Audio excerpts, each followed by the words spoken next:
There we go. Hello, everyone. Welcome to this Quick Start Basics class. We're covering recap tonight of the first 5 core of the 10 core commitments. And we're so happy to be with you tonight and to join in. Our purpose and our goal is to equip and empower you to be a strong professional business person in network marketing. And of course, our ultimate goal, our purpose is to help people grow, to educate, equip, and empower entrepreneurs and create independent servant leaders. So you are definitely in the right place for this to happen. And I just want to welcome our newest members, and that is Shauna Bishop and Sarah Abraham, or Emma, and Crystal Novi and Antoinette Everett. So welcome, everyone. And there's a group of new people about to come in as well. So I'm actually going to read a little quote that one of the fellows said today. Reading this here on my computer. He just texted me that this is John Paul Falufel, who has gotten the Always Get a Yes book. He's already put it into practice. He's going to be joining us soon in the class. But he has already gotten his 10-minute presentation written. He just read the Always Get a Yes book, and he wrote up his 10-minute presentation. He's already using the invite and everything. And what he says is that a side benefit that I didn't realize would happen, and as I put together the 10-minute presentation, I learned so much more about my own company. And it gave me much confidence to know that I'm doing the right thing with the right business. And he said, today my wife and I explored a beautiful place to live in Plymouth, Massachusetts called Pine Hills. For the first time, I felt like we would actually be able to move there. We have explored this place several times, but before we always felt like it was out of reach. No longer is that the case. And that is how his business and confidence in his business and using the Always Get a Yes book and all the things that we teach in here has given he sees the way now. He sees that it is a possibility and it's actually happening in his life. So really happy about that. That's a big win for me. And I'm just going to read also what happened to David Peters. David jumped a rank in his company and sponsored 3 reps and 1 customer in 7 days using this favorite method, and only spoke to 4 people. Congratulations to David Peters. If you're on, I'm not sure. And he also says that retreating is never the solution. There's always a solution. The favor script is the solution to zero resistance. So I just love sharing these cool things with you. You guys are definitely in the right place. I think this is the best method taught anywhere in network marketing. We're gonna review these methods today, covering the first 4 of the 10 core. But first, we want to make our announcements, and that is, let's see, the topics. I have them here. Here they are.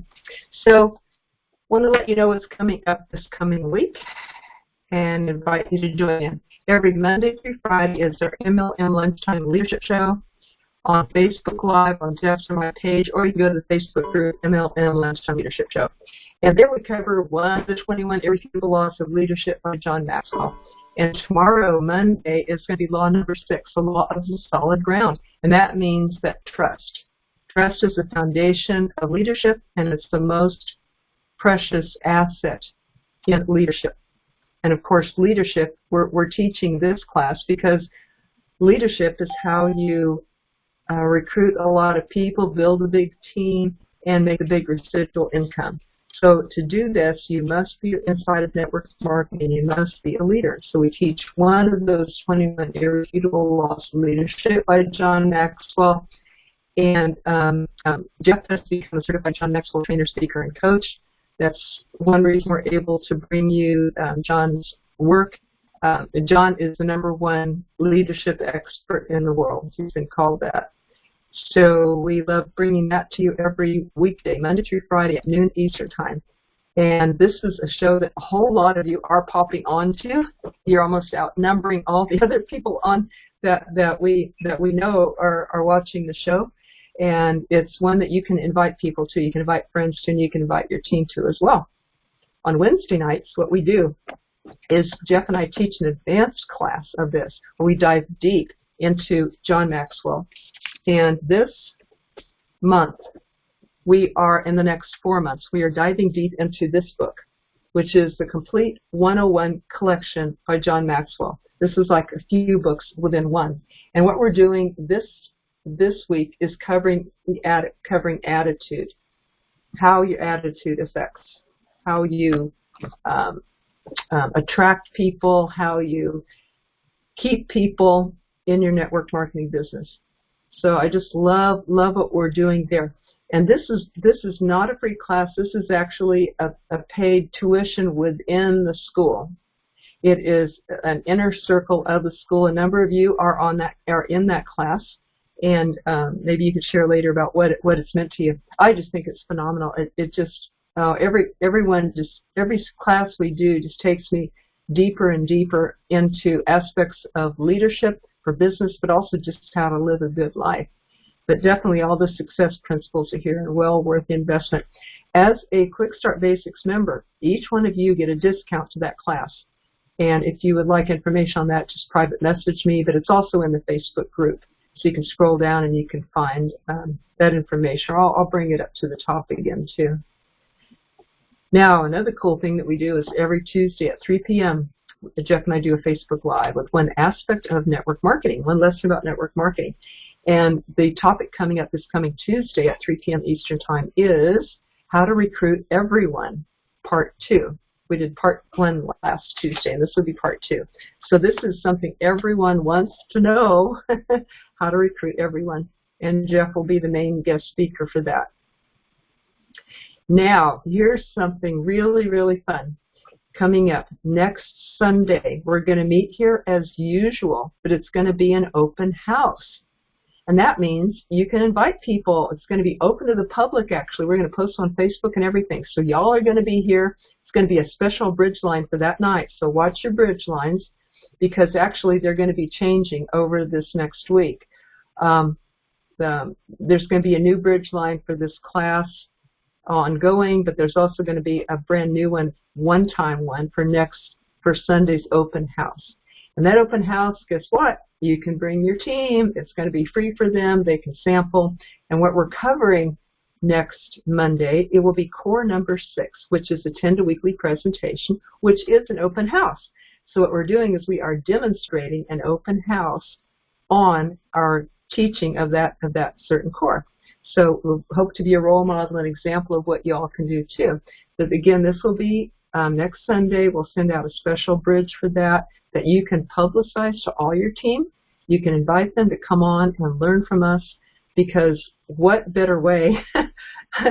If I was a network marketer, I'm a dedicated generic coach to network marketers, but if I had a team, I would sure bring them to this class. I would bring them to Quick Start Basics class, and to give them a little intro, I would sure invite them to the open house. So that will be regular time, 9 p.m. Eastern Time next Sunday. And it will be recorded, and just like always, we'll turn it off at the 90-minute mark, and then open it up to questions and answers. So let's see. The 10 core, by the way, going to just cover those real quick. What they are, we're covering tonight. Every week we cover for new people here. Every week we cover one of the 10 core commitments. Tonight we're doing a recap of the first 5, but I'm going to read you all 10 of them right now. And that is number 1, get started right and help your new recruit get started right. Number 2, be here a year from now. Number 3, personal development. Number 5, market daily. That means invite people. And number 5, if I said it right, present daily. That means you do your 10-minute presentation and follow-ups. Number 6, attend a weekly presentation. That will be next time. Number 7 is attend a weekly core training. Number 8, attend a monthly regional. And number 9, attend all national conventions. Number 10, have the monthly massive action plan. So those are the 10 core. Tonight we're covering a recap of the first 5 and some more cool mindset things that I've brought tonight to share with you. For those who don't know Jeff or are new, or who are watching the recording also who are new, I just want to let you know a little bit who we are. Jeff has 24 years of experience in direct sales and network marketing. He's personally recruited over 500 people frontline. That's an awful lot. He's built teams to over 11,000 people in 7 countries in 3 years. And his team had 5 of the top 10 recruits in his state and his company, and more. There's more I could tell you. But basically, you can know that this is a very good person to listen to. You can hear the confidence of all his past experiences being funneled down in here. And we both love teaching. We both love teaching and seeing you guys get results. This is when we dance, when we hear about your results that you're getting. I have also been a full-time network marketer for years, starting when I was in my early 20s. And I was in one main company, my first company. I won awards, won a trip to the Bahamas. It was just built at full-time for years, helped me raise my son as a single mom. When my company went out of business, I became a body-mind therapist for my own personal growth and to help other people. And now I bring this back to network marketers. Been working with as a body-mind therapist for 30 years, but working, niching down and helping network marketers the last 10 years because I was one. I know what it takes. And love helping network marketers clear out fears and negative beliefs. So met Jeff 5 years ago, found his methods. I thought, oh man, I got to bring these to the school. Will you help come and teach in my school, the MLM Millionaire for network marketers I have been running for 10 years? Because this is the best message I've ever seen ever in network marketing. Of all the top teachers and top earners that I've found, this is the best method because I have to do that. I'm committed to bringing the best. People depend on us to take care of their families, to have a better life, to make contributions to the world, to do this the quickest, fastest, easiest, most direct way possible. Jeff and I both love efficiency and effectiveness and helping people get results. So we have now combined forces along with Jeff's fiancee, Brandy, who sometimes jumps on the classes. And together, the 3 of us are now teaching through the school and running the school for network marketers, generic, of course. So we don't mention companies on here. And everything's generic and safe to be here. So let's see. We are going to have the Q&A at the 90 minutes. I think we're ready to jump into Jeff's intro of the recap of the 5 core.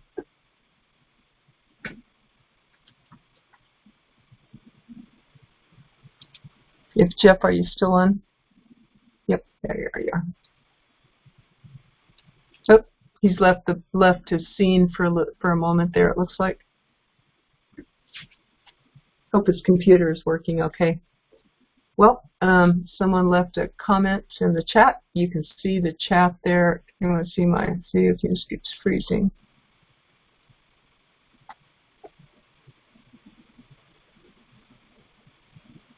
Is the video working for other people here?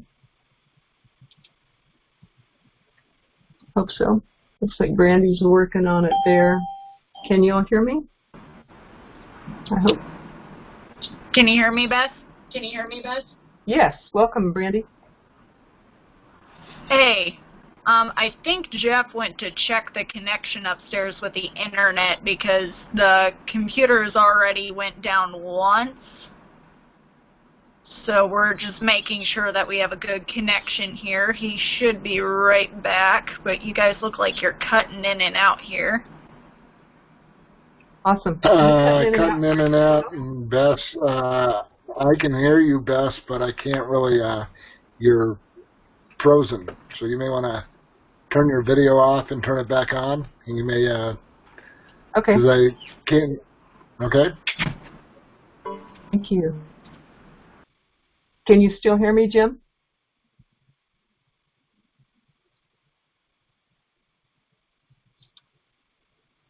Can you still hear me, Jim, or anybody? I can hear you, Bess. Go ahead. Yeah, Wonderful. Okay, so my video's off, I believe. yeah, now turn it back on and you should be rolling again. You just froze up your video. Okay. You're frozen, Jim. I think it's just something with the technology. Last time we did. Okay, am I still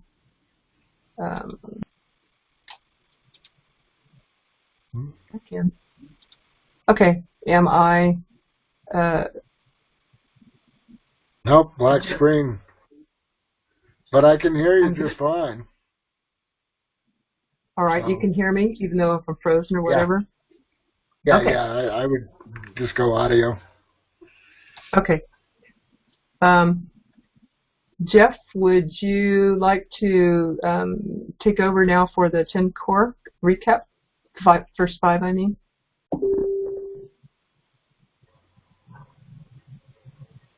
If you can.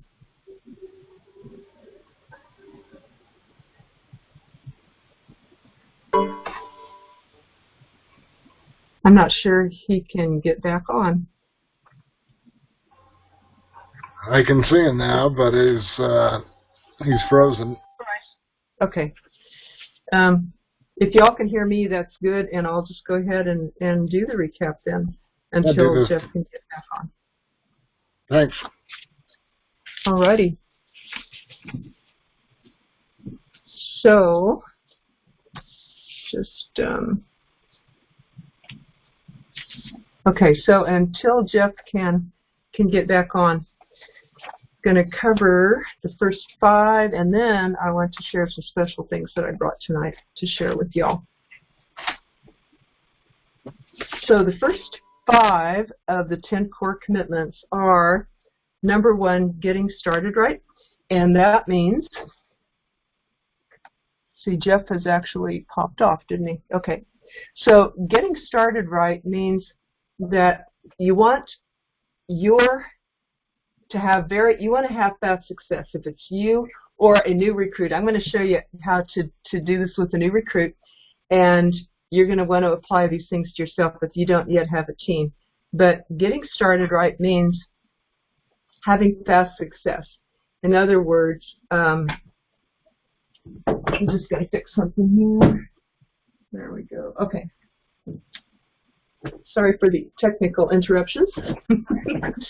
So getting started right means helping a new distributor to have very fast results, whether it is selling a product, recruiting a new distributor, getting some acknowledgement at a meeting, getting a first check, getting a first bonus, getting to a meeting, getting to a company event. This is what getting started fast looks like. And Jeff has created for you all an agent profile to walk a new distributor through that. You get their why, you learn about them, you learn about their strengths and weaknesses. You can find that agent profile on your Facebook group, on our Facebook group, the MLM Millionaire the ML Millionaire Club. It's a private Facebook group for this class, the Quick Start Basics class. So on the first post there, you will find links to open up to a tool page for everybody in this class. You'll also find that in every email that I sent out. So you can connect with all the tools we have there. You will find there near the top, when you open up that tools page, you will find Jeff's agent profile that you can walk a new distributor through. And yeah, Jeff, just let me know if you come on again. I don't see ya. Okay. Beth, I just jumped on my audio. I'm getting absolutely no video at all. All right. I've left my video on just in case it can be seen. Okay. All right.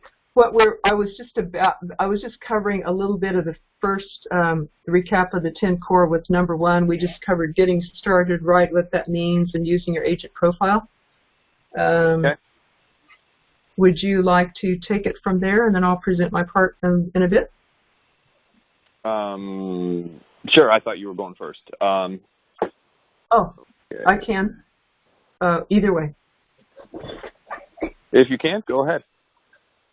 All right. So the 10 core commitments that I read to you, tonight we're covering a recap of number 1 through 5, and that is get started right, be here a year from now, and that's about commitment. Number 3 is professional development, doing your personal growth work every day, we hope an hour every day. And then number 4 is market daily. That means use the favor script to invite people daily, and there's a lot of ways to do that, social media, online, in person, and we have taught all those different ways. And number 5 is present daily. That means do your 10-minute presentation. And we hope that you do that for 2 to 5 new people a day. That's what we would like you to do. Now, a lot of people have run into blocks. A lot of people know the 5 core, or these 5 core that I just mentioned, and they've learned the favor script, and they've learned, they've even written their 10-minute presentation, or they know that they should, and they're not doing it.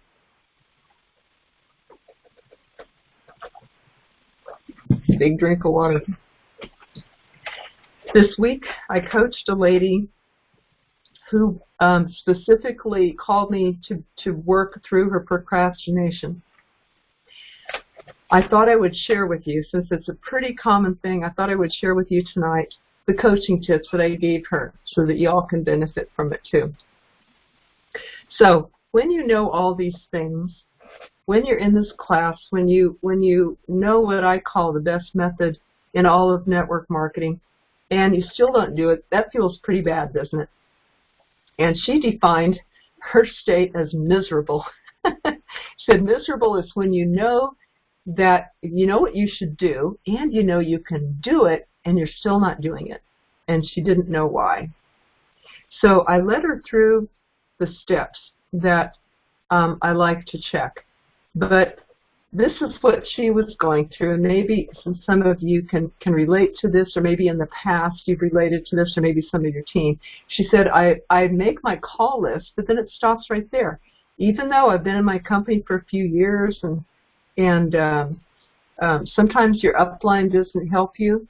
Sometimes that can kind of stop you because you don't have the help that you'd like. Or you might have a fear about network marketing or about MLM, that people will have a stigma about it if they find out that it's network marketing. So maybe you don't even want to, maybe that unconscious fear could be holding you back, like it was this lady. She had a belief that network marketing could, that if people found out she was an MLM, and not just this lady, I'm not really telling on her, but this is actually a lot of people that I've coached. They have a fear that they find out that if somebody knows I'm an MLM, they're going to think I'm pushy, that I'm taking advantage of people, that I'm involved in something that's less respectable or looked down on. And so actually, I'll cover that. I'll cover that, what we can do about that tonight. Welcome anyone else who's jumped on, who we might not have welcomed yet tonight. Actually, we'll go back and be able to chat with you in each in a little bit, because when this recording is done, we're going to ask you, what was your favorite takeaway tonight? What was the best thing that you learned? Because it helps us to refresh that and also helps us to know what you value. So there's actually 3 steps that I lead people through when they are procrastinating, when they're not doing what they know they should be doing. They know the 10 core, they know how to do everything, they have the favor script and the 10-minute presentation. The 3 things that I lead them through are, first, check that you have your skills in place. Number 2, uncover the fear that's left after you take care of the skills. And number 3, set up an accountability system to get you moving, get you off that procrastination. So I'm going to talk just a little bit about each of these things. The skills, we like to check those first. And do you have the right methods? Do you have the the skills. Eric Worre talks about the 7 skills, and that is finding people to talk to, inviting and presenting, following up, signing up, getting started fast, and getting into events. And with the favor script, you now, with this lady, I had to check her skills, but you all, I know you have the answers right now. I know that you have the method.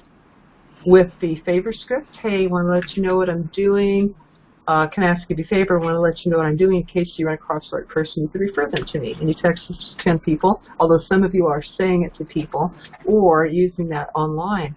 And then you follow up with a 10-minute presentation, which is covered in your Always Get a Yes book, and it's covered also on the core number 5, which is Present Daily. We go into great detail about how to cover, make sure those 5 points are covered in your 10-minute presentation of the company, the need, the product, the comp plan, and the timing. And you have about 3 bullet points under each of those that are from your company's information that show you all this is company compliant, and you present this to people. And if you want a refresher of that, just go to your Always Get a Yes book, because this is all written out. Where do you find that? You find it in every email that I send out, and you find it in that top Facebook post that gives you the link to all the materials, including the Always Get a Yes book. So after you have checked these things, do I know the favor script, and have I written my 10-minute presentation? If you all have written it and you have access to the chat here, I'd love if you type in yes, because I want to congratulate you for that. So have I written my 10-minute presentation? There's probably a few people that maybe haven't yet. We invite you to check that by running it by people to get their feedback. Maybe your upline, your spouse, your friend, your cross-line. Run it by them and say, would you join somebody who read this to you? Tape it and see how you sound to yourself. Would you join this person? Is it only 10 minutes long? Does it avoid any words that anybody outside your company wouldn't understand, like rank or product, product formula, ingredients, or something like that are just too detailed, or that's not really what they're interested in? Does it appeal to all 4 of the personalities, the dominant type, the fun type, the relationship type, the conscientious or logical type? Does it appeal to all 4 of these? So give yourself feedback like this. You can always bring questions to these calls. When we have the Q&A part, you can bring questions about your 10-minute presentation. And Jeff and I have helped people privately to fine-tune their 10-minute presentations as well. So you could arrange that with us if you like. Now, another skill, do you have three-way callers lined up? That's such an advantage in network marketing, the 2 to 3-way calls. So do you have upline or cross-line support lined up to do that after you do the 10-minute presentation? Because after you give them the presentation, then you say, now that you know what I do, on a scale of 1 to 10, are you 1, likely to refer someone to me, or 10, do you have an interest yourself? And you hope that they say, you hope all of it, but if they have an interest themselves, you go, maybe I'm a 7 or 8, have an interest, you go, great. Is it the product, the product, the business, or both? And if it's both, then you know where to lead them from there to a 3-way call, or perhaps an event, a meeting coming up, or to my third and last choice would be to a video that ideally you would watch with them and help them to move to the next step, which maybe would be a 3-way call or an event. And then from there, getting them signed up as a customer or distributor. So those are the skills that I like to check with network marketers. Have you got all the skills? Have you got your 10-minute presentation written? Have you, somebody who's procrastinating, not using the methods, have you gotten your 10-minute presentation written? Do you have 3-way callers lined up? Have you refined your 10-minute presentation? So I check that first. Number 2, to help network marketers with procrastination, is we uncover any fears that are left or any blocks that might be there after the skills are taken care of. Because guess what? When you get the skills down, your confidence goes way up. And also you see how easy it is, because that script that I just read that Jeff evolved from real estate and brought over to network marketing, that script doesn't get no's, doesn't get objections, appeals to all 4 personalities, and is duplicatable. It's just beautiful. It's like the closest thing to magic I know. So when network marketers learn this, their confidence goes way up, because I can do this, and I can teach my team to do this. I can hand them that script. I can hand them my 10-minute presentation, just say, just read this on the phone to someone, or in person. So it makes it so easy that a whole lot of the fear leaves, and people don't get the objections about MLM, because you're not even talking about it in your 10-minute presentation asking for a referral. But believe it or not, some people still procrastinate with their business. And even top earners, and even people on this class who have learned all this stuff. So what I'm asking you to do is, if you're not doing 2 to 5 presentations to new people a day, are you tracking? Are you tracking your numbers of how many you actually do? Whether you are or aren't doing that many, everyone should, we recommend it's best if everyone does track and write down what they do. And if you're not doing 2 to 5 new presentations to people a day, what are you doing instead? And are you happy with that? Are you happy with your track record, how you are spending your time? Some of you will say yes, because you're healing from an illness. Or some of you will say, yes, my family needs me right now, and that's great. But are you happy with it? If you're not happy with it, do you want to change it, that track record? And do you know how to change it? If you don't, you can call Jeff or me for individual coaching. Sorry, there's a Jim on here, but I meant Jeff. You can call us for individual coaching. This is exactly what I specialize in, having helped hundreds of network marketers break through their blocks in the last 10 years, and they've jumped ranks as a result. So this is how I help them. I take them through my Real Conversations process. It's a 4-step method that I evolved about 20 years ago to help people to break through blocks, to self-coach themselves or learn this method even in minutes.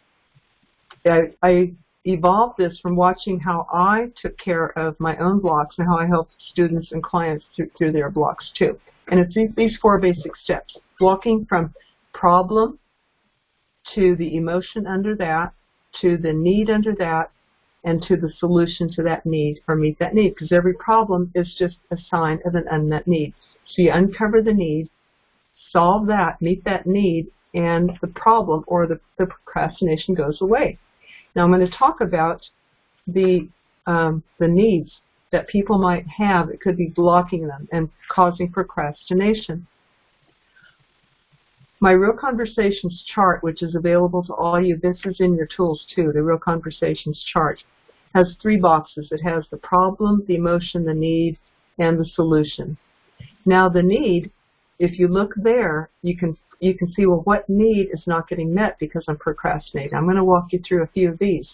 The needs I've divided into 4 groups, and I got these from Abraham Maslow and all the people that taught the needs out there, and my own list of needs that I know people put, that I've observed that in my 30 years of working with people as a therapist. I put all these together, combined everybody's that I studied, and put them all together in a chart. And so I'm proud of that. I'm proud of that chart. It sticks with real needs. It does not. It's kind of a clean, pure list of needs, and it's divided into the physical, emotional, mental, and spiritual needs that all humans have. We all have these needs, and we all need them to be met to be whole and be functional in our life. The first one is physical, and you may have heard Jeff talk about this before, that you have to take care of the basics before you can build your business or reach out to other people. You have to make sure your own basics are taken care of, and that is food and shelter and sleep and water and exercise, that your basic physical needs are taken care of, because it's pretty hard to build a network marketing business. It makes it harder anyway if you don't have shelter, if you don't have food. So want to take care of those first. You know, get a job, make sure these are in place and that you're secure and stable that way. The next set of needs is emotional needs. So we look and see, now I'm specifically targeting procrastination tonight. What emotional needs might need to be met to be able to overcome procrastination? Support is one of them, and for many people, they may be held back if they don't have the support of their mate. If their mate does not believe in them, or if they don't believe in network marketing itself. So you might just take a note of these things. I'm talking about the needs right now, not necessarily how to, but yeah, how to meet that need. You could get your mate on board. You can set up a 3-way call with your upline, or with Jeff and me possibly, to talk to the mate and see, well, what's the block about?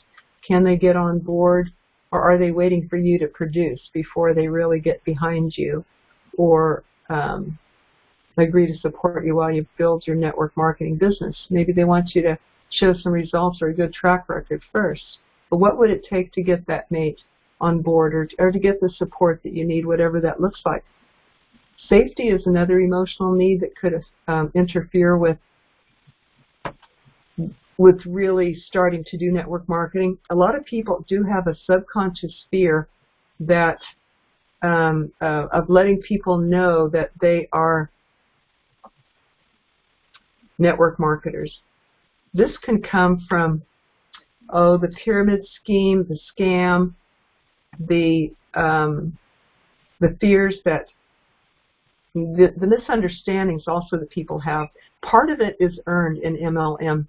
Part of it is that people in network marketing maybe have not gotten the best training. Years ago, they would just rush out and just, grab people, be pushy about it, spam them online or by text, or even trick them. Okay, come over to, and that's happened to me too.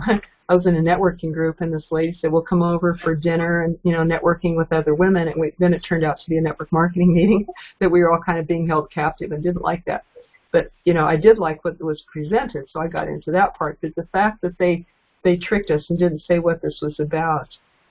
So network marketers have gotten a bad rep from doing this. So part of it's earned, but part of it's misunderstanding.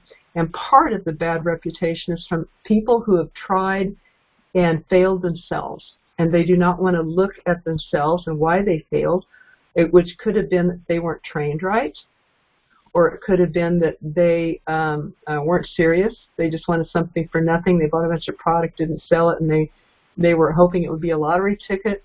But for whatever reason, they failed, and it's hard to look at ourselves when we fail. Sometimes it's easier to blame, that was a scam. They tricked me.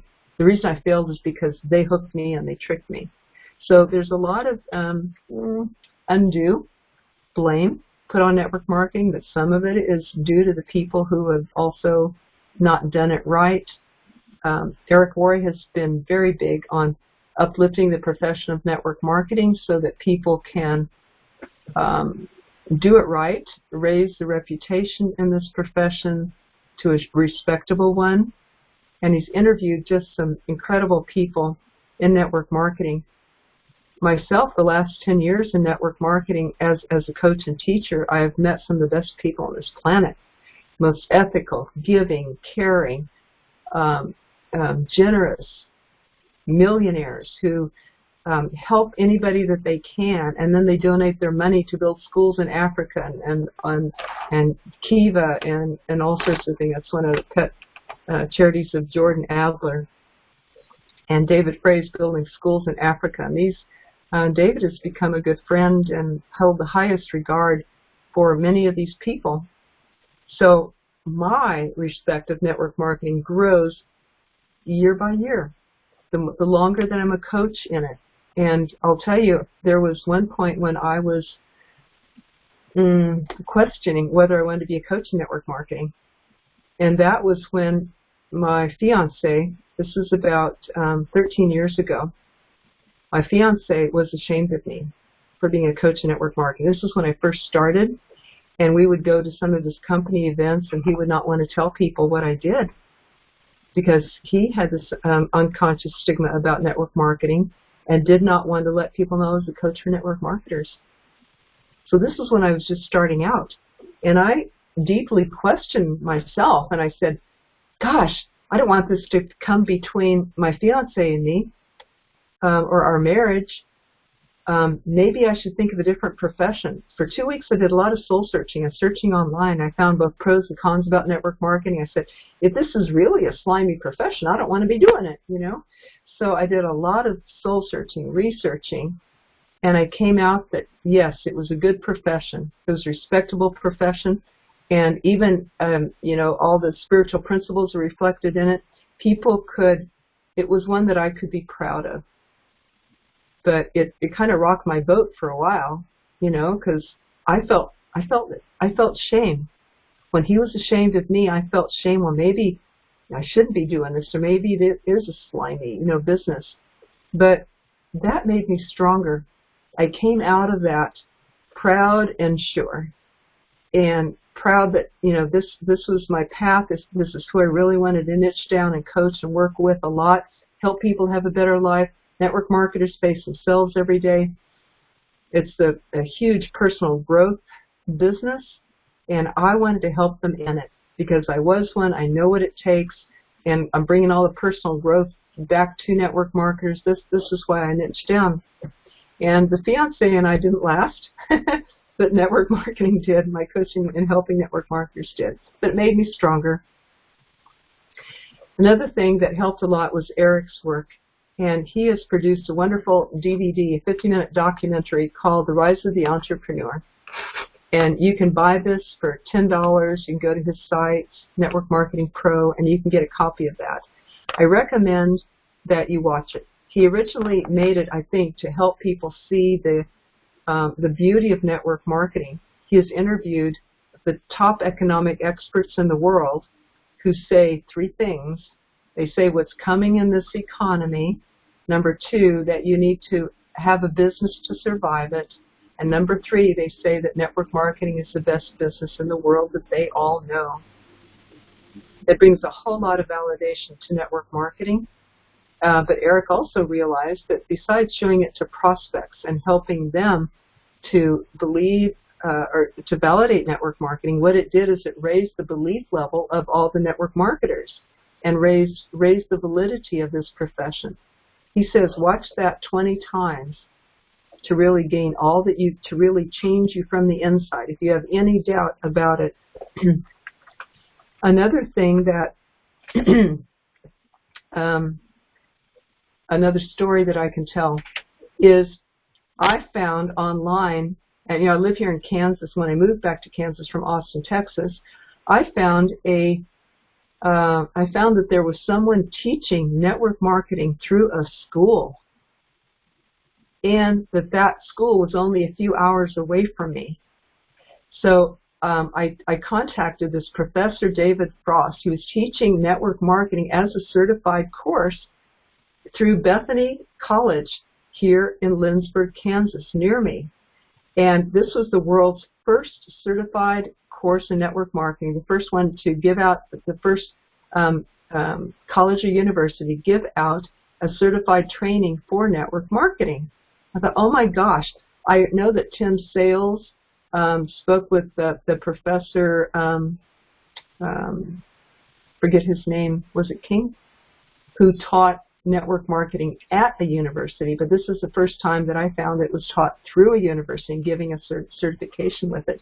So I met with David and his wife on their beautiful lakefront property in Lindsborg, Kansas, and he told me the story that he and his wife had built 6 businesses, one of them at least one of them was in the $1 million range, bought and sold 6 businesses, retired at their house, They actually ran a business on the lake. They're renting out to RVs that would come and people would stay there for the summer or whatever. And so he was retired and happy. The college up the road said, hey, David, why don't you come be a business professor? Come out of retirement. And he said, okay. And he loved teaching too. So he taught business there, or he signed on to teach business there. And what they said to him was, hey, we want you to research network marketing because maybe we'll teach it here at the school. And Professor David Frost said, no, forget that. It's not a respectable business. It's associated with pyramid schemes and all this. And I said, all the same, we'd like you to research it if you would. So by their insistence, he researched network marketing. He met with people who were successful in network marketing, and he found them to be good people. He found there was respectable, very successful, very good people in network marketing. His idea of it changed to a respectable one. And they, therefore, taught network marketing there for several years. I don't think it's currently going on there, but for several years they taught it, and he spearheaded that. He pioneered that. I was so glad to meet with him.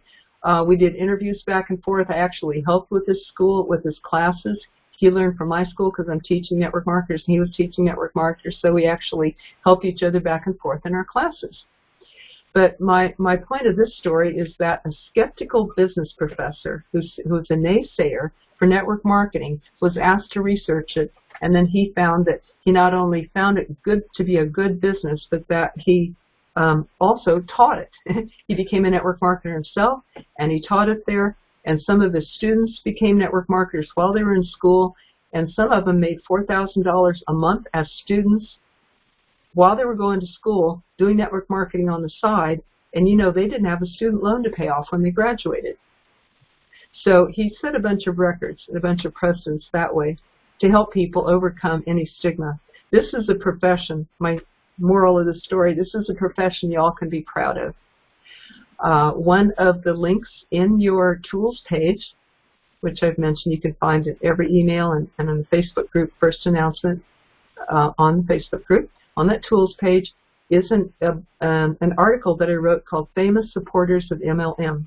Includes Robert Kiyosaki, Warren Buffett, and a whole host of other ones, about 20 or 30 famous supporters of MLM that can validate. You can share that article with any of your prospects or your team that have any questions, even a little nagging doubt in the back of their mind about the validity of network marketing, because that little doubt could hold them back, could be one of the sources, one of the reasons of procrastination.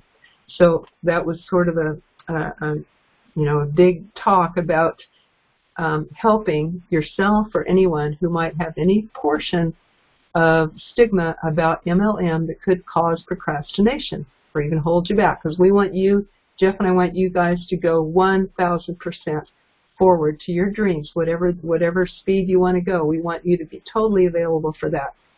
Now here's a couple of other emotional needs that, if they're not met, can hold you back from your network marketing business. One of our emotional needs is encouragement. Sometimes we need to hear encouragement. Yes, you can do this. And imagine that you can. One lady that I coached said the biggest block that my team has is their old paradigm. They all see themselves as kind of capping off at making $4,000 a month when they could be doing so much more with their network marketing business. So she said her biggest block on her team was helping people to shift that paradigm out of $4,000 to, $40,000 a month.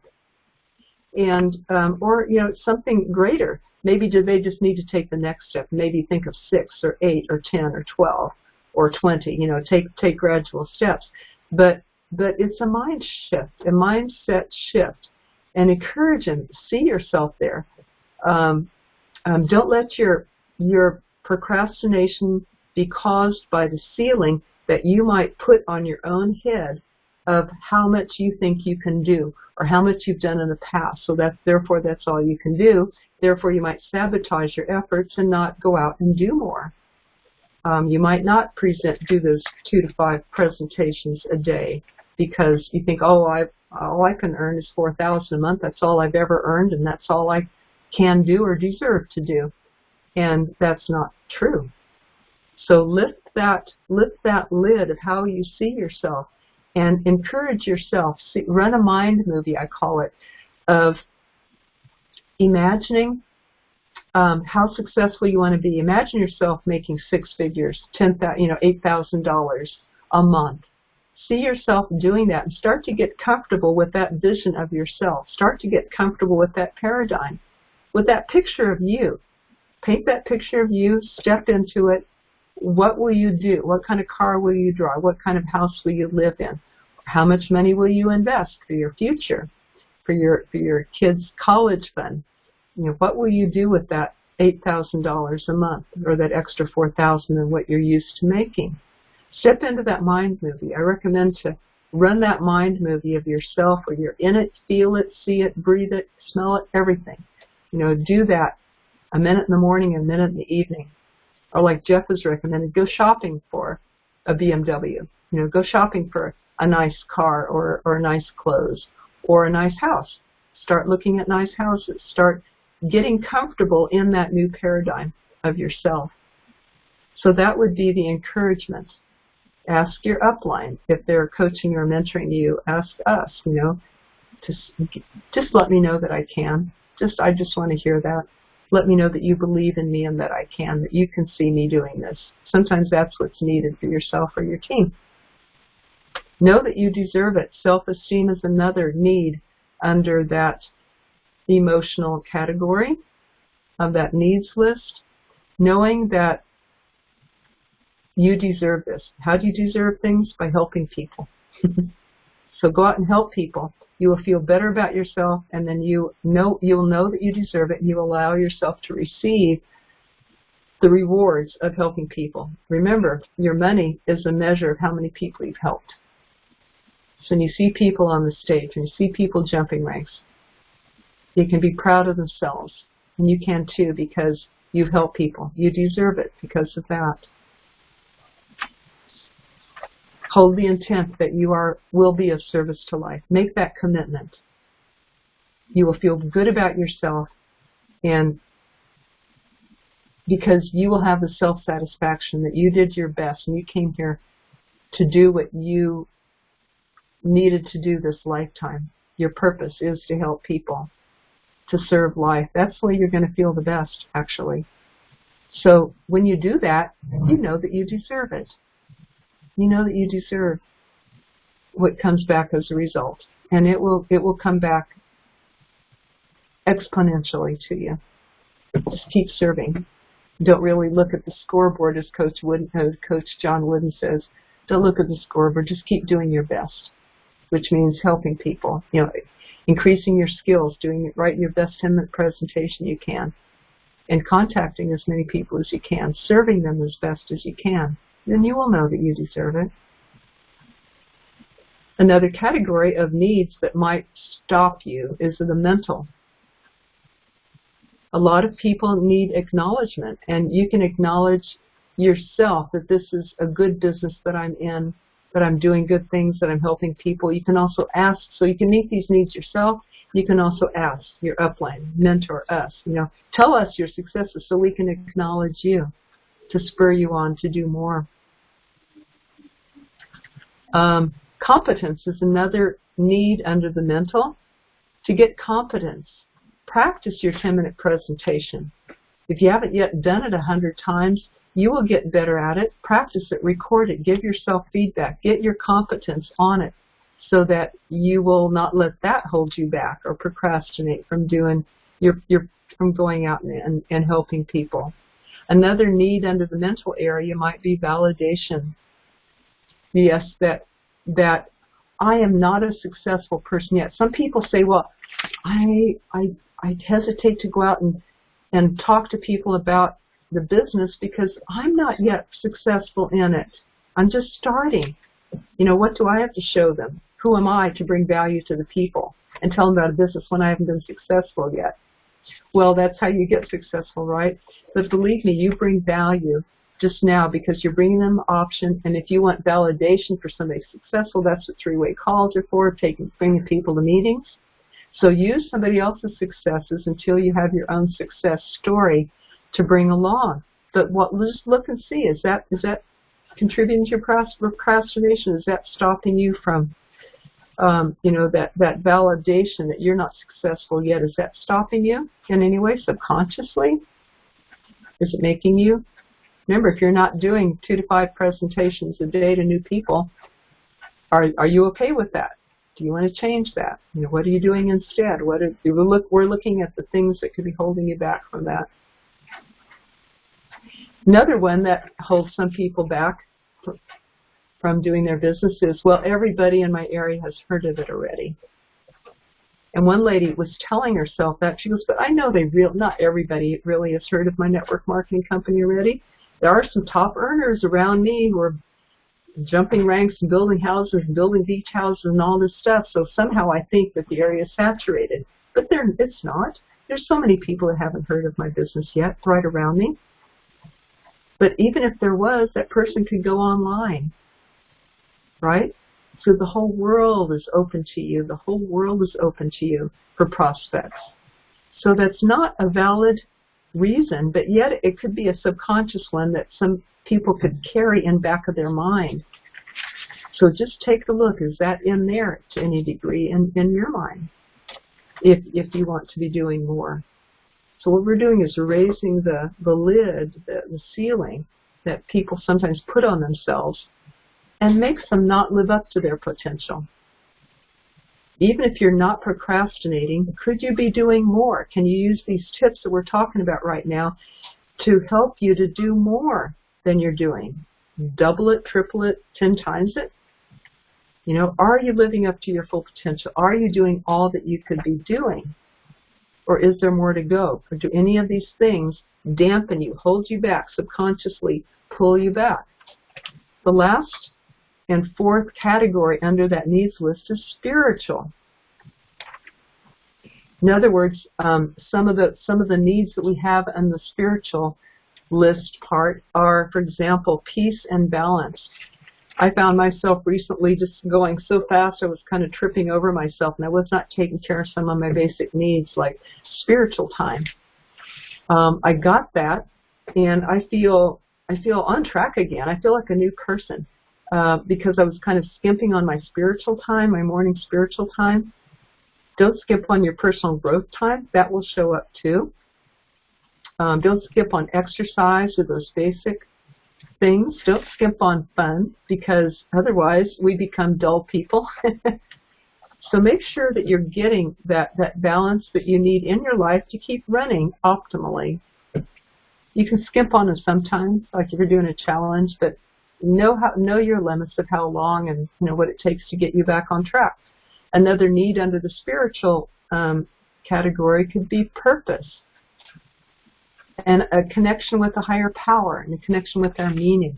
This is where you get your why. Make sure that you have done this part. Why am I doing this? Is it so I can be home with my kids, so I can buy my mother a house, so I can retire my husband who doesn't like his job, or he's put up with corporate or abusive boss for 20 years now, and I just want to retire my husband. What is your why? Usually people want to help their family, and after that they have a bigger why, like they want to build homeless shelters or help people to heal with horses or something cool like that.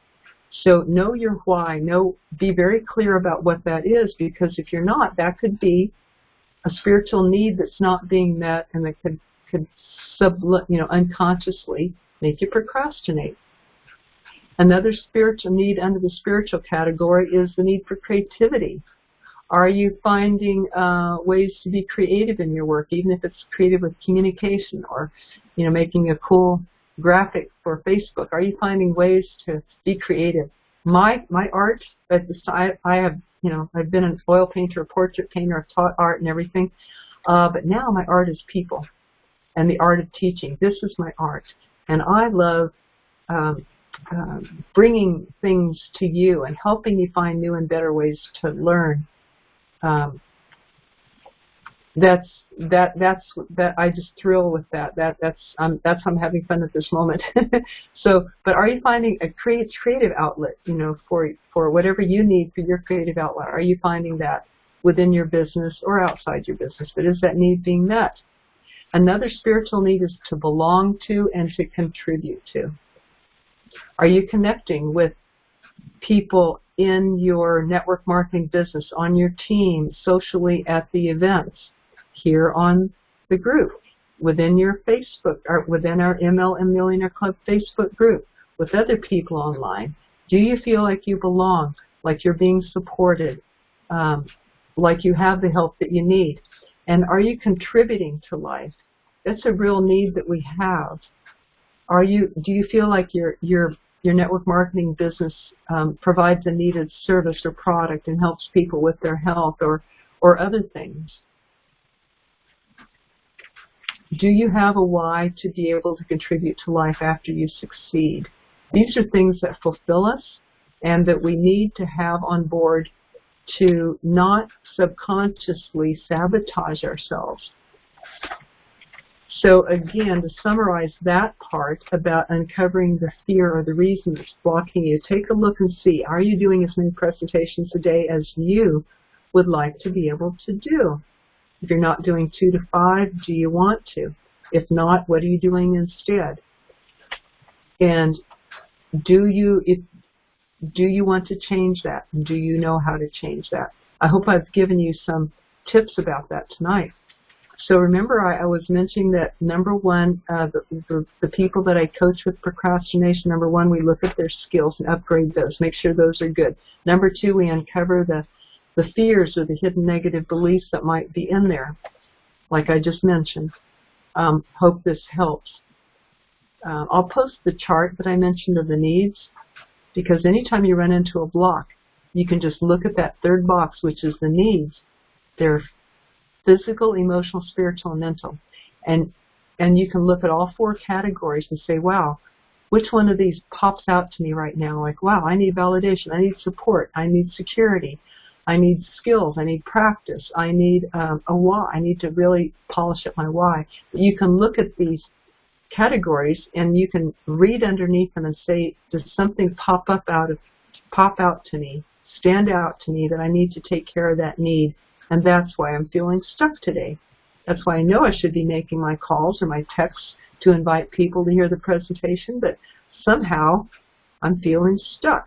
Well, you can pull out this chart. You can look and say, I'm needing encouragement. I'm needing to run my mind movie and see myself being successful, to bring that confidence to the people that I talk to today. So you can figure out what is the missing thing. Now, third step that I help people to avoid, to get past procrastination, is set up an accountability system. What we do is I custom make it for each person. But these are some of the ideas you can maybe use for yourself. Get a coach or a mentor. Some people hire Jeff and me as private coaches to help them move fast. The people who do that move the fastest. Group coaching is excellent for efficiency of learning and economy of the price of a group class coaching. Private coaching is where you move the fastest because it's custom made to you, and we troubleshoot the challenges that you individually have. We celebrate your successes. So that's what I do with people on a weekly check-in. When I coach people weekly, we celebrate the successes. I did my 2 Ps a day or my 5 presentations a day. Celebrate that. And if they didn't, we troubleshoot without guilt or anything, troubleshoot where they fell down and change that so that the coming week they can bypass those obstacles that trip them up. Another way to help to get accountability is ask your upline or ask your crossline to kind of peer coach each other or hold each other to accountability.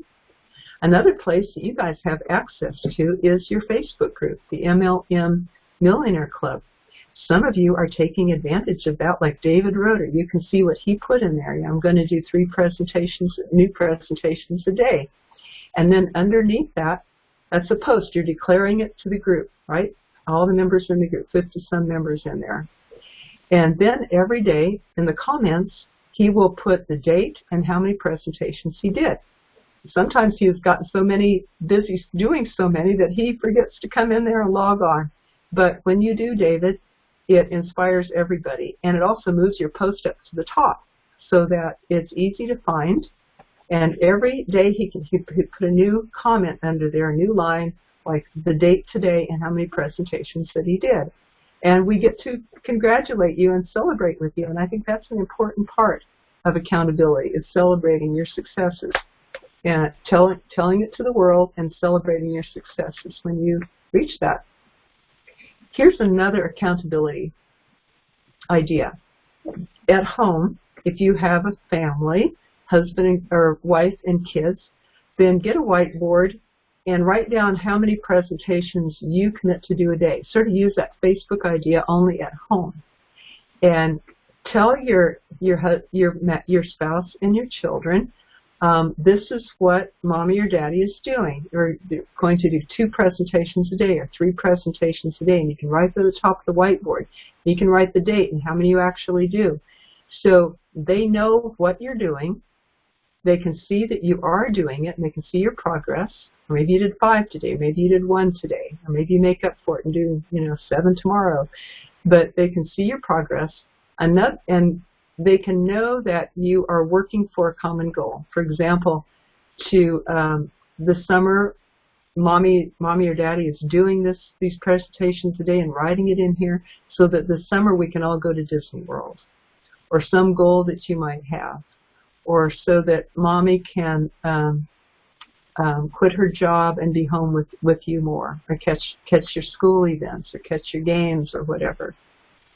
So you can write your goal, why you're doing it, and it helps your family to support you. And also, it might help them to say, yes, she needs to be on the phone now. I'm not going to bug her because she's on the phone doing this thing, so we can go to Disney World, or so she can spend more time with us. Or you might even have regular office hours that you declare to your family, between 7 and 9 p.m. every night, my office door is going to be closed, and that they'll respect that. So that's one way to get them on board and to also increase your accountability. So all this stuff, all these 3 methods of tackling procrastination is so that you can feel good about yourself, so you can be a role model to your kids and the people that are watching you on your team or your family or friends, and so that you can feel satisfied that you did your very best today to help people. And I'll turn it over to Jeff if he's on. Are you on, Jeff? Beth, can you hear me? Yep, I see you. Okay, I am unable to mute anybody else out, but I mean, that's pretty much it. You've covered almost everything that I can possibly think of. It's 10:15. So, what can be shared in 15 minutes that, is pertinent to, building right now? Well, the first thing is we're in the season right now where this is where the growth happens inside of an industry. You're looking at February, March, April, May, June. Basically, June is really where not a cutoff for the real builders, but a cutoff for most people inside of direct sales and network marketing, simply because people start, summer vacation. It's been built into at least the United States. Bess, are you still unmuted? Because I can hear somebody like flipping through pages or something. I don't know, that may be somebody else, but I can't see anything. So one thing that I've noticed is, people will kind of rev up and, we get into that swing. And then because, especially in America, if you went to the school system here, everybody remembers summer. And then what ends up happening is the summer, takes over. And what do? We take off. We always take off. We've always taken off since, even before we were attending school, basically, our parents, and everybody that we knew, the kids that we played in the neighborhood with, would have summer off. So I found network marketers do the exact same thing, just like network marketers. Oh, it's spring break. I'll take time off because, everybody's gone, everybody's here.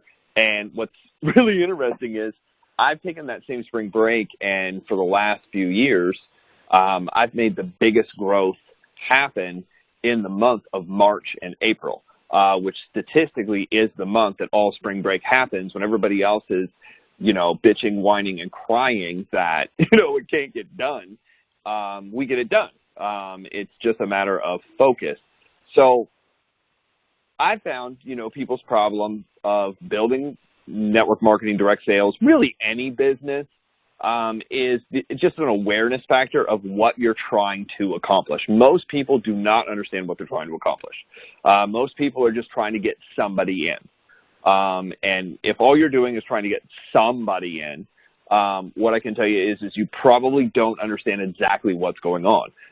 So it'd be really good to study the industry to understand the industry of what you're trying to actually accomplish. And, the theory is, or the saying is get a lot of people to do a little bit over a long enough period of time, which sounds really good, but what everybody hears is, well, I just need to do a little bit.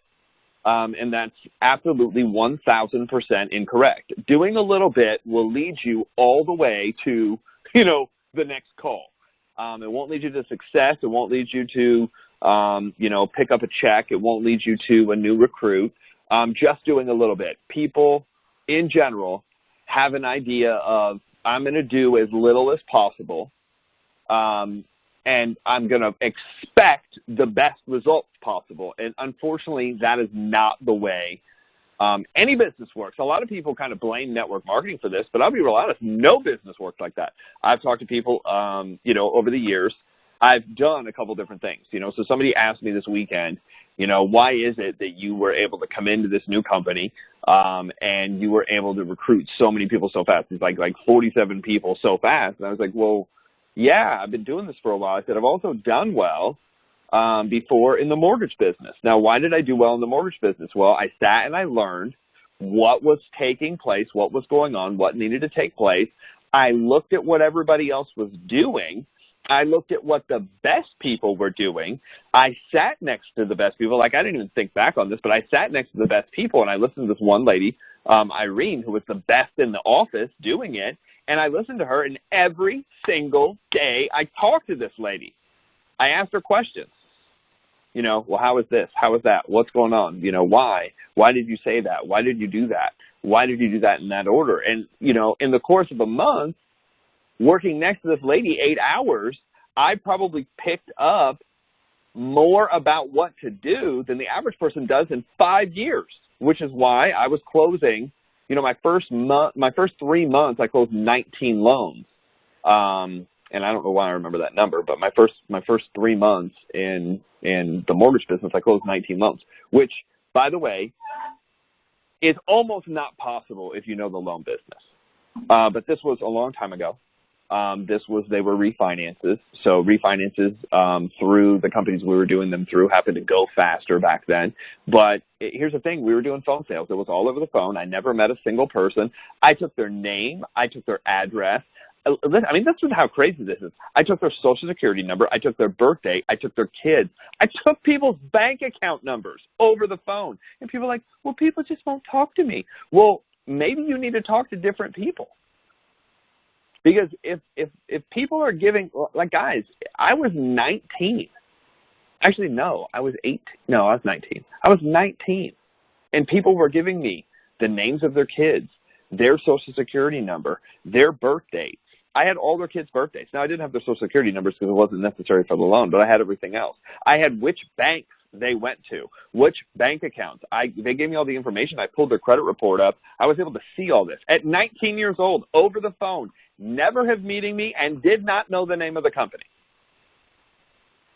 So what I'm trying to do is you have to break, and maybe that's why I've had so much success, because I watched that happen, and when I got into a company, I was like, well, of course they're going to trust me if I say the right things, because they've always trusted me. They trusted me in the mortgage business. And then I went on to real estate, and I started buying and flipping homes when I was 22. Now, I knew that I didn't look the part. I was aware enough to realize that if I went in at 22 and said, hey, I'm the one looking at this property, I'm the one renting out this property, what were people going to do? They were going to look at me like, yeah, right. Or they were going to try to take advantage of me. I knew that because I had already met enough people in the mortgage business to know that people get taken advantage of, especially when there's a lot of money. So you know what I did? I lied. I posed as the guy working for the guy who was buying the property.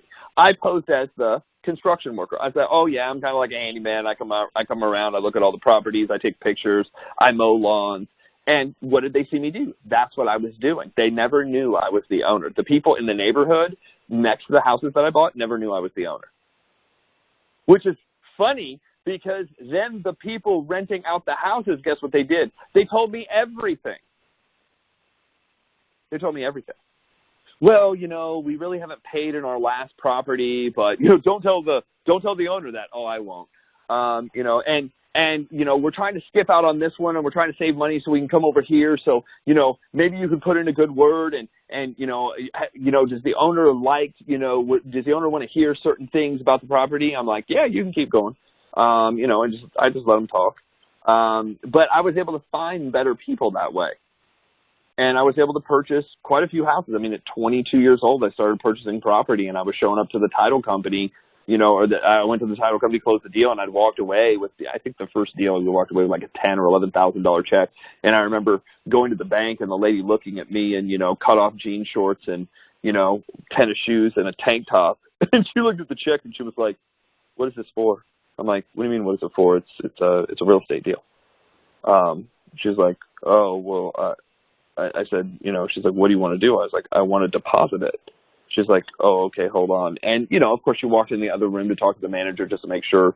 And it was just, you could just tell the disbelief. And what I can tell you is there's so much money that moves around you that you're oblivious to. And the reason you're oblivious to is because just you've never been taught, you've never been around people. Some of you have not been around people to know how much money goes around. One of the gentlemen who's on the line, I don't know if he's still on the line, Tom, we were having this conversation, and I'm just going to give you an example of just being aware and understanding. Tom was wanting to switch jobs, and I hope this is okay to talk about, but Tom was wanting to switch jobs a couple of years ago. I became friends with him, and, you know, he's like, I want to get in a better climate because obviously, you know, if you live in the Midwest is terrible when it comes to weather, and it still is. So he's like, I want to, you know, switch jobs. And I was like, okay. So I was like, well, you should put out, you know, I'm like, doing what he does, and I'm not going to go into everything that he does, but I'm like, doing what you do, you could probably do it really anywhere in the country. I'm like, so pick somewhere nice and warm, like Florida or Texas or Arizona, or he's like, or Hawaii. I'm like, yeah, or Hawaii. So anyway, he actually put out his resume out in Hawaii, and he got a call back. And the people in Hawaii were like, yeah, come out for an interview. And he asked me, he's like, you know, do you think I should go out for an interview? And I was like, yeah, if they're paying. He's like, no, they want me to pay. I'm like, oh, hell no. I'm like, no, that's not the way it works. I'm like, first of all, what's the name of the company? And he gave me the name of the company. I'm like, go look up what they did in revenue last year. And I don't know why I remember this number, but it was like $640 million. And Tom, you can correct me if I'm wrong here in a minute. It's like $640 million. I'm like, Tom, you are not paying for anything. They're going to fly you over. They're going to put you in a hotel. They're going to feed you, and they're going to fly you back if they want to talk to you. Here's why I know why. Because they have to cross an entire ocean just to hit the United States. Then they have to start in California. Nobody in California is viable for an interview. Then they have to go through Colorado. Then they have to go through New Mexico. Then they have to go through Texas. Then they have, all the way over to New Jersey. New Jersey is on the other coast. So they have to cover the entire distance, 5,000 miles plus whatever the 25,000 miles is out in the middle of the ocean just to get to you. They can't find anybody on the island. They're flying you out there. So again, it's just awareness. And guess what? They did. Got a free trip to Hawaii. Is that being so aggressive? It's not really about being aggressive. It's about being aware of what's taking place, taking inventory of everything that's going on. And that's one thing that I've had the ability to do when I see network marketing companies. And part of this is reading, and part of this is talking to people, and part of this is just being awake and alive and taking information in. And yes, I do have a gift of doing that, but I also have a gift of overlooking some certain things, which is why I've surrounded myself with amazing people who are better at looking at certain details, who are better at looking at the feelings behind how people feel about stuff. I've surrounded myself with those people, and I bounce those ideas off. So if you're not the vision person, you have to find that person. And then what I did is I aligned myself, and what I've really realized is I aligned myself with somebody in mortgages, and then I aligned myself with somebody in real estate. I started working with two of the best salespeople that came out of this builder. And they sat and taught me, and they wondered why I was there for 18 months. He's like, man, you're so talented. You could go, why do you want to work with us? And I'm like, because I'm learning. So I took a huge pay cut to learn, and I sat with them for 18 months. You know what I was doing? I was learning how they advertised. I was learning how they talked on the phone. I was learning how they intook people. Now, I became really good friends with other salespeople at that one particular company, and I ended up getting a hold of their entire training manual. It was a 6-week course that Walmart paid. I want to say it was $250,000 is what they paid, or maybe it was like $275,000. They paid to have Walmart's consultants come in and tear their entire program apart and basically build a 6-week program. By the way, these guys were the highest paid salespeople in the country for what they did. In Indiana, they were the highest paid salespeople in the country. One of the guys was selling new homes, making $700,000 a year. One of the guys I worked with specifically made so much money, the company said, you have to give some of it back or leave. He was like, peace, see ya, deuces, send me a postcard, I'm out. They asked for $50,000 back because they had overpaid him, sort of their clerical mistake. He's like, hey, it's your clerical mistake. He did the work. Basically what he did is he sold in one neighborhood, and they moved him to the next neighborhood, but let his backlog close out. And they were supposed to switch the backlog to somebody else who was there, but he was basically covering 3 neighborhoods, and they let him have the backlog of each one of them. So in 1 year, he made close to $400,000, and the company asked for $50,000 of it back. He was like, no, that's not going to happen. And they're like, well, we can't keep you. He's like, well, it's been nice knowing you. And then what we did is we went to the outside. It was me, him, Dave, and John. We went to the outside, and then he sold back into the same neighborhoods and made even more money. Talk about making people mad. It was awesome. So I worked around these really great guys, and what I did is I learned. So I learned from Irene. I learned from these guys, John and Dave, and I learned from this guy, Sean, who was also one of the top salespeople. And I sat and I listened to how they talk to people. And I listened to how I talk to people. And how I talk to people was horrible. And what I mean by horrible is you could hear the inflection in my voice that I didn't know what I was talking about. You could hear uncertainty. Like I can talk to somebody in 30 seconds, and I know right away the problem they're having. Because you're like, well, sort of, kind of, and you mumble, and you don't speak clearly. People want to follow people who know where they're going. If you don't understand the basics of your company or the basics of your product, it doesn't matter how good of an idea you think it is. It matters how well you can communicate that idea to someone else. And here's the crazy thing. The minute you can clearly tell somebody, people want to join. People want to join. So it's really just working on clearly, concisely. Well, Tom and I were just talking about this, a friend of mine. The 4 C's. Are you clear? Are you concise? Concise meaning can you get it out in a certain amount of time, not 10 hours. Not with 40 other stories that are irrelevant to what we're talking about, because people go off on tangents. I don't know if you know anybody like that. They're like, well, our company was started in Oklahoma, and Oklahoma happens to be right next to Colorado, and I lived in Colorado at one point. Nothing to do with the story at all. And they go off and talk about Colorado and trees and tree hugging, and they wanted to move out there at one point, and they lived on the side of a mountain, and there was a lake, and they loved fishing, which has nothing to do with the story. My point is, people do that all the time, and that's where you're losing people. But you're able to get it out concisely. The third is confident. How do you become confident in anything? You do it over and over and over and over and over again. Every single person that's listening right now is super confident in a few areas of life. There's a few areas of life you're super confident in. Like if I talk to Beth about, massage and healing, she's going to be super confident in that because she's done it for years. If I talk to Steve on the line about his job, he'd be super confident about telling me about that. If I talk to Tom about what he does for work, he'd be super confident about that type of work. When you're not confident, it's not because you're not good, not because your personality is wrong, not because you're in the wrong company, not because of any of those things. The only reason is you haven't done it enough. When you do it enough, you become confident. That's why part of the 10 core in 6 through 10 is going to watch a presentation over and over again. Because if you go to watch a presentation over and over again by the best people in the industry, don't watch it from, I do watch it from anybody because there's nothing better than a bad presentation. That's awesome to me too, because I'm like, that's good. That's terrible. That's awesome.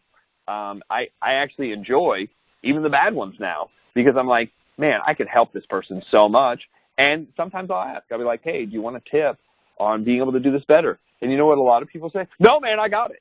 I'm like, okay, cool. Yeah, it looks like you got it.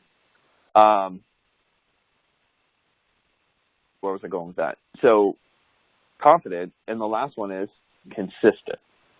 You're consistently giving out that message. But if you don't know where you're going, if the vision, and I just wrote this earlier. I'm reading the book Leadership by Maxwell, and I'm done here, and this is the last point, and then I'm going to turn it back over to Beth, and we're going to shut off the recording, and we're going to open up the line for questions here in a second. But I'm reading this book, Leadership, and he got into a really, really good, and I'm just going to read part of this for you because it's super good, but it's at the very, very end, 23 pages down. Consistency. This is so good. This hit me like a brick. Okay, so consistency. Doing well all the time, not just sometimes. It says every leader who possesses moral authority has to stand alone at some point in time. Such moments make leaders. It's this alignment between a person's convictions and his behavior that make his life persuasive. I was like, damn, that's so good. Moral authority is the credibility you learn by walking your talk. Nothing compensates for lack of moral authority. So no amount of communication skills, wealth, accomplishment, education, talent, position can make up for lack of moral authority. What is moral authority? It's basically doing what you say you're going to do. Consistency compounds in a way I've never realized. So John Maxwell said now that he's hit 70, people come up to him and say, well, what's the greatest lesson you've learned in doing this all these years? And he's like, that's an old man question. I hate this, but at the same time it makes him laugh. He goes, I feel young, but it is an old man question. He's like, there were really two things. He's like, first of all, how fast time goes. It actually goes faster than what you think. And the second thing is consistency compounds. He goes, it was amazing that by doing a few things right, how much further ahead I've gotten than the average person. By the way, I didn't know this, but John Maxwell, his net worth, I almost I read it and then I read it again. I was like, this has to be wrong. And I looked it up from a different source just to make sure. They say his net worth, this is Wikipedia, which isn't always right, but it's close, is $700 million. I was like, did they say 70 or is that 7? No, it was $700 million. And I was like, well, that does make sense. He sold almost 30 million books. He makes $125,000. He's been doing this since he was like a tadpole. So, he's got 70 years behind him, or at least, he started speaking over 40 years ago. So I'm like, that's a long time. That's a lot of speeches. That's a lot. Yeah, I guess that makes sense. But I'm like, 700 million. You talk about the compounding effect. I'm like, holy moly. Benefits of consistency. So here's the benefits. Consistency establishes your reputation. Nearly anyone can be good once, but being good all the time is actually very difficult. Everybody here knows that because if you ever try to go on a diet, it's hard. Consistency makes team members more secure. So I was told the greatest gift you can give your team is basically doing the same thing, teaching the same thing, and going out and showing them you're doing it. That's why I've kind of stuck to the same thing that works, that I've seen the greatest network marketers in history do, that I've seen the most cohesive teams in the industry do, that I've seen the people who make the most money do. All this other stuff that comes out, I've tried to keep in a file in the back of my mind and say, that's not the main thing. Let's focus on the main thing. The greatest compliment you can receive is, I can depend on you. Consistency allows for accurate measurement of growth. It is very difficult to gauge progress of inconsistent people. I was like, ugh! Please take the sword out of my back. Consistency makes you relevant. If you stay consistent, you never fall behind. Consistency models your expectations for others. So consistency always reinforces expectations. Consistency maintains your message. One message, one heartbeat, one direction. And then he goes into character, being bigger on the inside than on the outside. It says moral authority is the result of right intentions, right values, right beliefs, right actions, right relationships, and right responses. 5 with integrity, the alignment of your core values and actions.